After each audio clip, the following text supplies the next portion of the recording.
जय हिंद साथियों, नमस्कार, गुड मॉर्निंग। कैसे आप सभी? आशा करता आप लोग बहुत ही अच्छे होंगे।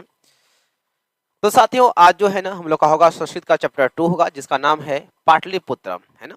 इसमें हम लोग क्या करेंगे, ऑब्जेक्टिव सब्जेक्टिव सारे प्रश्न को देखने वाले हैं। यानी कहा जाए तो एक ही वीडियो में, ये हमारा वन शॉट वीडियो है, एक ही वीडियो में चैप्टर 2 जो है ना खत्म करने वाले हैं। हो सके तो आप सभी वीडियो को शेयर कर दीजिएगा यदि वीडियो आप लोग को अच्छा लगेगा। और दूसरी बात क्या, अपना कॉपी में नोटबुक जरूर बना लीजिएगा, ठीक है। तो आइए क्लास को सीधा हम लोग करते हैं स्टार्ट। तो इसमें देखिए संपूर्ण प्रश्न उत्तर होगा, ऑब्जेक्टिव सब्जेक्टिव लघु उत्तरीय जितना भी प्रश्न है आपका सब प्रश्न होगा। चलिए मेरे भाई सीधा अपना टॉपिक पे चलते हैं, अपना क्वेश्चन पे चलते हैं। देखिए आज का पहला प्रश्न क्या है, ध्यान समझिएगा। यदि आप पहले से यह लेसन पढ़ चुके होंगे किताब के माध्यम से तो आपको बेस्ट समझ में आएगा। यदि नहीं भी पढ़े तो कोई दिक्कत नहीं है, हिंदी माध्यम में है, मतलब हिंदी में इसका आंसर है, आपको कोई दिक्कत नहीं होगा। तो सवाल क्या है, देखिए सवाल आपका है कि भगवान बुद्ध ने पटना के बारे में क्या कहा था। भगवान बुद्ध जो थे पटना कई बार आए थे, पटना के दृश्य को देखे थे, पटना के माहौल को देखे थे, है ना। तो पटना को देखकर उन्होंने पटना के बारे में क्या कहा था भगवान बुद्ध ने। आंसर है, भगवान बुद्ध ने पाटलीग्राम के बारे में कहा था कि यह गांव एक समय में महानगर होगा।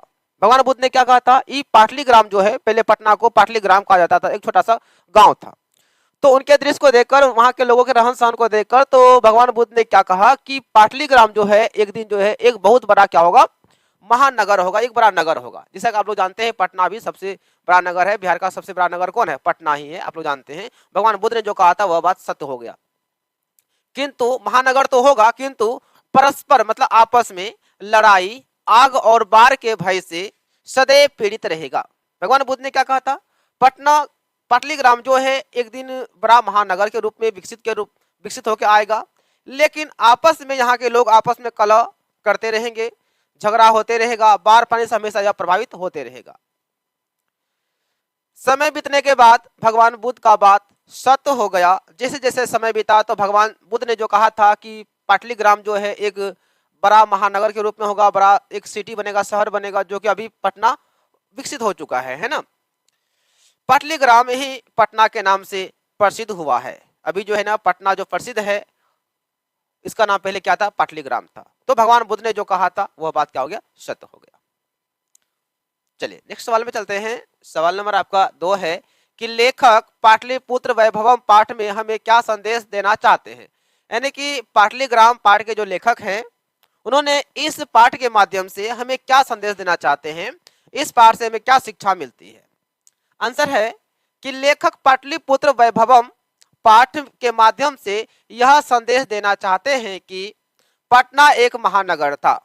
लेखक क्या कहना चाहते हैं कि पटना जो है एक बहुत बड़ा एक महानगर है, और आप सभी जानते भी हैं बखूबी कि बिहार का सबसे बड़ा नगर कौन है, पटना नगर है। सबसे अधिक जनसंख्या जो है, जनघनत्व जो है किस नगर का है, तो पटना नगर का ही है। इसका इतिहास यानी पटना का इतिहास जो है 2500 वर्षों का पुराना है। मध्यकाल में पटना की स्थिति जर्जर थी। क्या थी, जर्जर, मतलब पूरा टूट फूट गया था मध्यकाल में। मुगल काल में इस नगर का पुनः उद्धार हुआ था। किस काल में, तो मुगल वंश के काल में क्या हुआ था, इस नगर का फिर से क्या हुआ, उद्धार हुआ, फिर से जो है ना इस नगर का रक्षा व्यवस्था थोड़ा अच्छा किया गया, सुधारा गया। अंग्रेजों के शासन काल में इस नगर का खूब विकास हुआ। किस काल में, तो जिस समय के अंग्रेज आए थे, भारत पर आक्रमण किए थे, तो अंग्रेज का जिसमें शासन काल चल रहा था, ब्रिटिश शासन का, है ना, तो उस समय जो है ना पटना नगर का काफी विकास हुआ था। भगवान बुद्ध कई बार पटना आए थे और पटना के बारे में कहे थे कि यह गांव एक समय बहुत बड़ा शहर के रूप में विकसित होगा। भगवान बुद्ध भी कई बार पटना आए थे और पटना को देखे थे, यहाँ के लोगों को देखे थे, और पटना के बारे में कहे थे क्या कि यह पाटलीग्राम जो है, यह छोटा सा जो गांव दिखाई दे रहा है, एक दिन यह गांव जो है ना बहुत बड़ा नगर के रूप में विकसित होकर आएगा, जो कि अभी पटना सबसे बड़ा नगर के रूप में विकसित है। पटना में पटन देवी का मंदिर है, जो नगर की पालिका देवी कहलाती है ना। पटना में एक मंदिर है जिसका नाम पटन देवी मंदिर है ना, पटन देवी का माता का मंदिर है, जो कि नगर की पालिका देवी कहलाती है। पटना नगर की जो पालिका देवी है वो कौन है, पटन देवी में है। पटन देवी मंदिर कहाँ में है बाबू, तो पटना में है। आ रहा बात समझ में, सभी लोग इसको नोट कर लीजिएगा, अच्छा रहेगा। चलिए आगे चलते हैं। सवाल नंबर 3 आते हैं, पाटलिपुत्र के प्राचीन महोत्सव का वर्णन करें, अथवा पटना में कौमुदी महोत्सव कब मनाया जाता है। तो तो पाटलिपुत्र में जो है ना, पटना में प्राचीन काल में एक महोत्सव हुआ करता था, एक जो है ना बड़ा उत्सव के रूप में एक पूजा पाठ हुआ करता था, उसके बारे में बताना है। ठीक है, आंसर आपका है कि पाटलिपुत्र में शरद काल में, कहा में, पाटलिपुत्र में जो है ना शरद काल में, ठंडी का मौसम में शरद काल में कौमुदी महोत्सव बड़ी धूमधाम से मनाया जाता था। यहां से आपका ऑब्जेक्टिव से भी सवाल आता है कि कौमुदी महोत्सव जो है ना किस काल में मनाया जाता है, तो शरद काल में मनाया जाता है।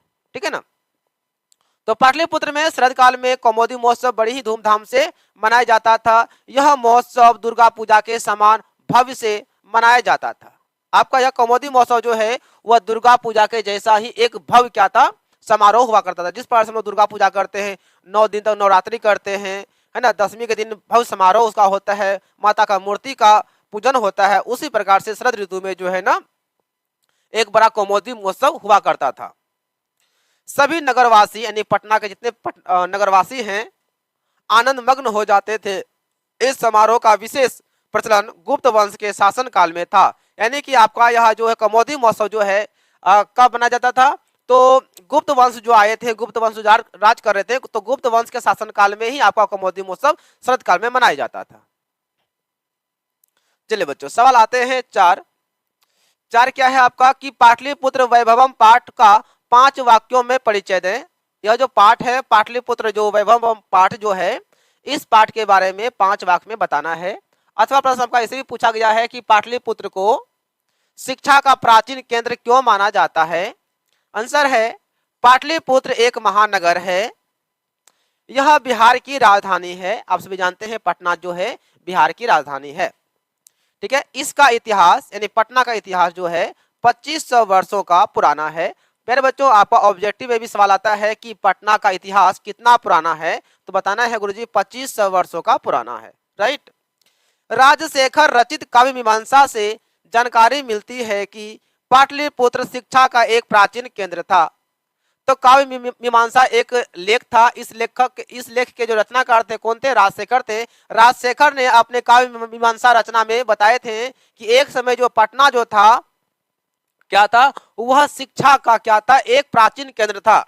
और अभी भी आप लोग देखेंगे कि पटना में जो है ना सबसे अधिक शिक्षक मिलेंगे, सबसे अधिक टीचर मिलेंगे, है ना। लोग अगर गांव से पास करते हैं तो यूपीएससी बीपीएससी पढ़ने के लिए, है ना, जो भी है पढ़ने के लिए, कंपटीशन पढ़ने के लिए अक्सर लोग कहाँ जाते हैं, पटना जाते हैं। क्योंकि पटना में अच्छे अच्छे जो है ना नामी सब टीचर हैं, जैसे आप सब जानते हैं खान सर हैं, है ना। तो पटना को जो है ना सरस्वती का कुलगिरी भी कहा जाता है। यहाँ संस्कृत के अनेक विद्वान हुए। पटना में ही बहुत सारे विद्वान हुए जो कि संस्कृत का अध्ययन किया पटना में ही जाकर। पाणिनि हो गया, पिंगल हो गया, वररुचि हो गया तथा पतंजलि की परीक्षा यहीं पर ली गई है। यानी कि ये सभी जो महान जो विद्वान है संस्कृत के, पिंगल हो गया, पाणिनि हो गया, वररुचि हो गया, पतंजलि हो गया, ये सभी जो है संस्कृत के महान प्रकांड विद्वान है जिनका की प्रशिक्षण जो है ना पटना में ही हुआ है। इन्हें ख्याति भी यहीं से प्राप्त हुई है, पटना से ही उनका ख्याति हुआ है, क्योंकि वह जो है ना पटना में ही अपना शिक्षण अध्ययन किया था, शिक्षा प्राप्त किया था। पटना में संग्रहालय है, गोलघर है, जैविक उद्यान है, आदि दर्शनीय स्थल है। अशोक के समय यह नगर समृद्ध था। जो राजा अशोक था, अशोक के समय भी यह पटना जो है ना काफी क्या था, समृद्ध था, काफी शक्तिशाली था, काफी अच्छा था।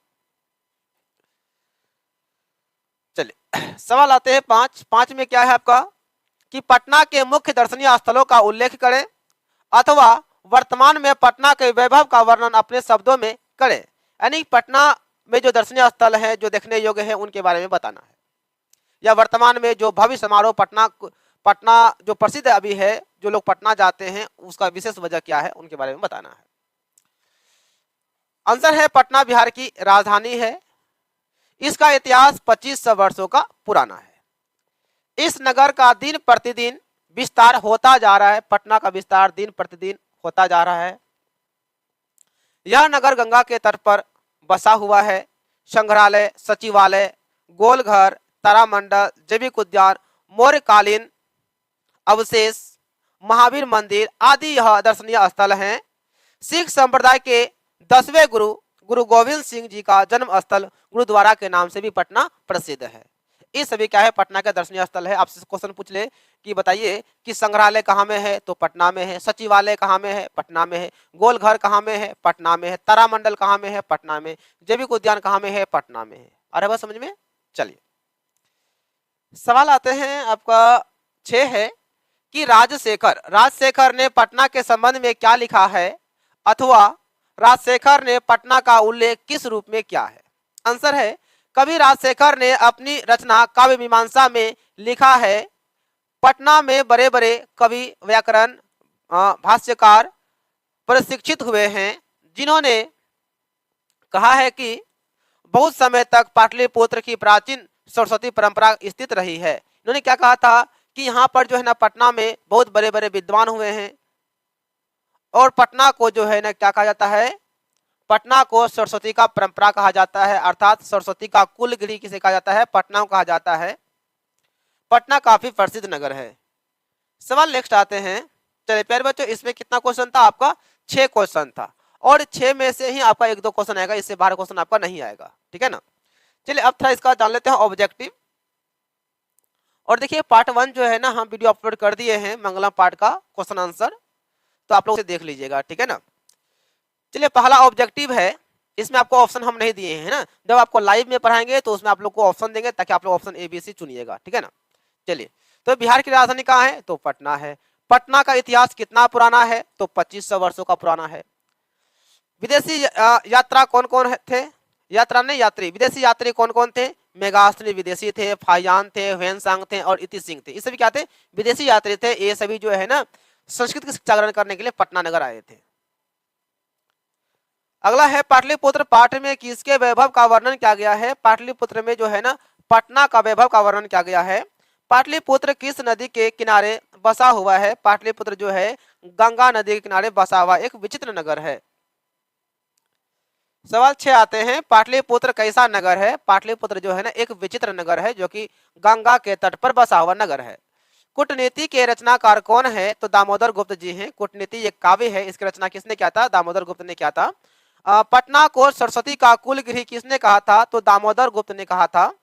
धरती का तिलक किस शहर को कहा जाता है, तो पटना नगर को धरती का कुल तिलक कहा जाता है। धरती का कुलगिरी स्थान भी पटना को ही कहा जाता है। युग है कि सरस्वती का परंपरा पटना को कहा जाता है। नेक्स्ट आते हैं, स्वर्ग जैसे सुंदर कौन सा नगर है। पटना नगर है, जो कि स्वर्ग जैसा सुंदर है। बिहार का सबसे बड़ा नगर कौन है, तो पटना नगर है। भगवान बुद्ध के समय पटना का नाम क्या था, तो पाटलिग्राम था। भगवान बुद्ध बहुत बार कहाँ आए थे, तो भगवान बुद्ध बहुत बार पटना आए थे, और पटना के बारे में क्या कहे थे कि पटना जो है, पाटलिग्राम जो है एक दिन एक महानगर के रूप में विकसित होगा, लेकिन यह जो है ना आपसी कलह, झगड़ा, आग लगी, बार पानी आदि से हमेशा प्रभावित रहेगा। किसने कहा था, भगवान बुद्ध ने कहा था। किसने कहा पटना भविष्य में एक महानगर होगा, किसने कहा था, तो भगवान बुद्ध ने कहा था कि पटना जो है भविष्य में एक बहुत बड़ा एक नगर होगा।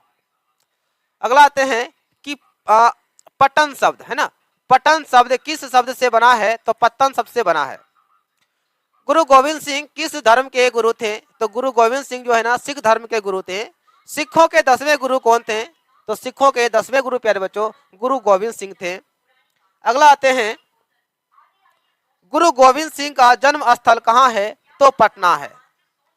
अगला सवाल है कि सिखों के लिए पूजनीय स्थल कौन सा शहर है, तो सिखों के लिए जो पूजनीय स्थल है वह पटना है, क्योंकि पटना में सिखों के 10वें गुरु श्री गुरु गोविंद सिंह जी का जन्म हुआ था।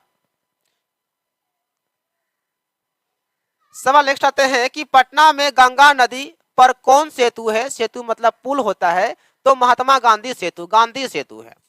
किसके काल में पाटलिपुत्र की रक्षा व्यवस्था उत्कृष्ट थी, तो चंद्रगुप्त मौर्य के शासन काल में जो है ना पटना का जो रक्षा व्यवस्था था काफी अच्छा था, एकदम उत्कृष्ट था।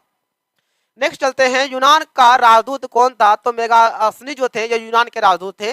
नगर की पालिका देवी कौन है, तो पटन देवी है। यह आप सभी का सब्जेक्टिव में भी क्वेश्चन आया हुआ है, अभी जस्ट आप लोग देखे थे। किस महान पुरुष का जन्म स्थल पटना में है, तो गुरु गोविंद सिंह जी का जन्म पटना में हुआ है। सवाल आते हैं 25 की पाटलिपुत्र किस प्रांत की राजधानी है। पाटलिपुत्र जो है बिहार की राजधानी है। काव्य मीमांसा नामक ग्रंथ किसने लिखा है, तो राजशेखर ने लिखा है। राजा अशोक के समय पटना नगर का दृश्य कैसा था, तो अति उत्कृष्ट था। क्या था? अति उत्कृष्ट। क्या था? अति उत्कृष्ट था। अगला आते हैं मेगास्थनीज पटना किसके समय में आया था? तो चंद्रगुप्त मौर्य के काल के समय में पटना मेगास्थनीज आए थे। पाटलिपुत्र पटना के नाम से कब से प्रसिद्ध हुआ था? तो मध्यकाल के नाम से ही पाटलिपुत्र जो है ना पटना के नाम से प्रसिद्ध हो चुका था। चलिए नेक्स्ट आते हैं। फिर बच्चों आप सभी नोट जरूर कर लीजिएगा, आपके लिए बहुत ही बेस्ट होगा, ठीक है ना। इस और जितना आपको हम बता रहे हैं ना उससे एक भी क्वेश्चन बाहर नहीं आने वाला, आप लोग विश्वास कीजिए, मेरा यकीन कीजिए। एक भी ना तो ऑब्जेक्टिव बाहर आएगा ना तो सब्जेक्टिव बाहर आएगा। और जो हमारे पेड ग्रुप में जुड़े हुए हैं उनके लिए टेंशन नहीं है, उनको तो पीडीएफ मिल ही गया होगा। अगला आते हैं पाटल पुष्पों के आधार पे पटना का नाम क्या था? तो पाटलिपुत्र था।